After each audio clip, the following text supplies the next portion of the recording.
Eto, mainit na balita. QMB pasok sa top 12 players na dapat daw abangan sa paparating na FIBA window base mismo sa FIBA. Sino-sino ba ang 12 players na nasa listahan?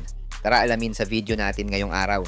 Pero bago yan, like and subscribe lang mga kabady para sa latest basketball news and highlights. Sa mga gusto pala manood ng laban ng Gilas sa FIBA World Cup qualifiers, nang walang delay at free for life, magbibigay po kami ng free live streaming link. All you have to do is i-like lang po ang aming Facebook at YouTube channel para mabigyan po kayo ng unlimited access sa mga sports games sa buong mundo. Inilabas ng FIBA ngayong araw ang sinasabi nilang 12 players na dapat daw abangan sa paparating na February window ng FIBA World Cup qualifiers. At nakakabigla na kahit bago pa lang ang ating pambato na si QMB ay nakikilala na to unti-unti sa FIBA community at eto nga at nakasama pa siya sa top 12 players to watch this window. Ito silipin natin ang Dirty Dozen 12 players ng FIBA. Una sa listahan ng FIBA ay si 24-year-old tall blacks forward na si Sam Menenga. Sa taas na 6'9", isa siya sa mga bumuhat sa nakaraang laban nila sa Australia. Pero hindi nga lang sila nakaisa sa Boomers matapos silang ilaglag sa ikatlong pwesto sa Group A. Isa si Sam sa mga agile big man ng Tall Blacks na nagpapakita ng modern skills para sa isang big man, kaya dapat din siyang tutukan ng Gilas sa paparating na laban nila this window. Pasok naman sa ikalawang pwesto ang 5'11" batang player ng Japan na si John Harper Jr. Pero sa mga magtatanong kung related siya sa mga Harper na sina Ron at Dylan, ay hindi mga idol. Dahil isang half Japanese, half American itong si John Harper at may sariling pangalan sa Japan as future national team point guard nila. Malaki nga ang expectation ni Coach Oketani sa batang to dahil sa napakalaki nga daw ng potential niya na maging main point guard ng Akatsuki Japan sa future. Nasa ikatlong pwesto naman sa mga dapat daw abangan ayon sa FIBA ay etong si ex-NBA player na si Jalen Harris ng Jordan. Matapos nga niyang palitan si ex-Jordan naturalized player na si Rondae Hollis Jefferson. Bigla ngang nag-iba ang laro ng Jordan matapos niyang buhati ng 2 beses ang kanyang team with 22 at 42 big points kontra sa bansang Syria. Kaya siya napabilang sa top 12 players na aabangan ayon sa FIBA. Ika-4 na players daw na dapat abangan ayon sa FIBA ay si Sergio El Darwich ng Lebanon. Isa nga si Darwich sa mga rising star ng mga Cedars dahil sa peak performance nito last window. Pinangungunahan niya kasi ang bansang Lebanon sa steals, assists at blocks at pasok din siya sa top 3 overall stats ng FIBA sa points at rebounds. Kaya naman all eyes ang mga fans ng Lebanon kay Sergio Darwich sa paparating na second window. At kung usapang efficiency at sharp shooting skills, pasok ang 2 players from South Korea na sina Hyunjung Lee at Junghyun Lee para sa ika-5 at ika-6 na pwesto sa top 12 players to watch ng FIBA.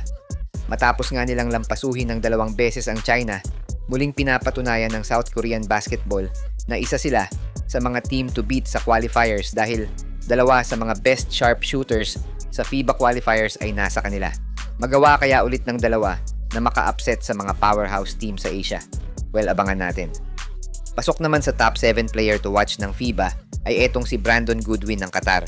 Matapos nga nilang ma-upset ang Cedars last year, magbabalik si Goodwin para patunayan na sulit ang pagkakakuha sa kanya ng bansang Qatar para maglaro sa FIBA. Inaasahan nga na bubuhos na naman ang puntos mula kay Goodwin sa laban nila kontra India at kahit nga napasok na sila sa World Cup, walang balak ang Qatar na magbigay ng panalo sa mga makakalaban nito. Sa ika-8 pwesto, all eyes ang FIBA sa top player ng Saudi Arabia na si Muhammad Ali Abdulrahman.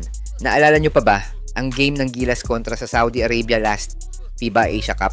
Well, si Abdulrahman lang naman ang isa sa mga bumuhat sa team ng Saudi na muntikan pa nga nilang matalo ang Gilas sa do or die game ng play-in ng FIBA Asia Cup. Para sa FIBA nga ay isa si Abdulrahman sa mga players to watch this second window. Sa bansang Australia naman, si Nick Kay ang player to watch sa Boomers ayon sa FIBA matapos ang solid game nito sa 2 games kontra sa Tall Blacks. Pero sa nakikita ko nga ay halos lahat naman ata sa Australia ay players to watch since lahat sila ay malakas. Hopefully lang ay magawa ng paraan ng Gilas madepensahan ng maayos ang isa sa mga players nito sa laban nila dito sa Pinas. Pasok naman sa top 10 at hindi naman magpapahuli para sa Team China si 7'1" Zhao Qi para patunayan na tsamba lang ang pagkakatalo nila sa South Korea. Magbabalik nga si ex-NBA player Zhao Qi sa kanilang national team.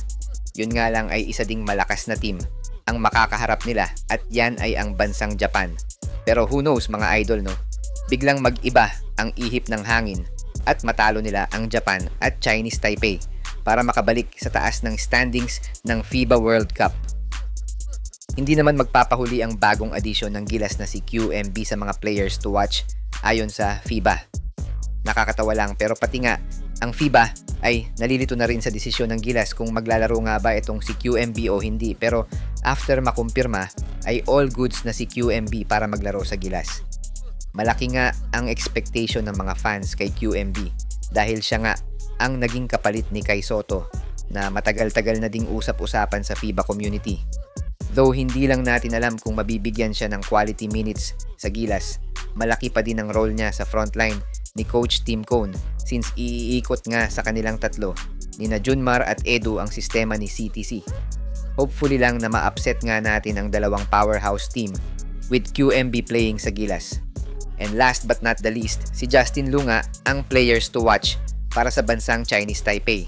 Isa nga si Justin Lu sa mga nagpahirap sa Gilas last year sa FIBA Asia Cup.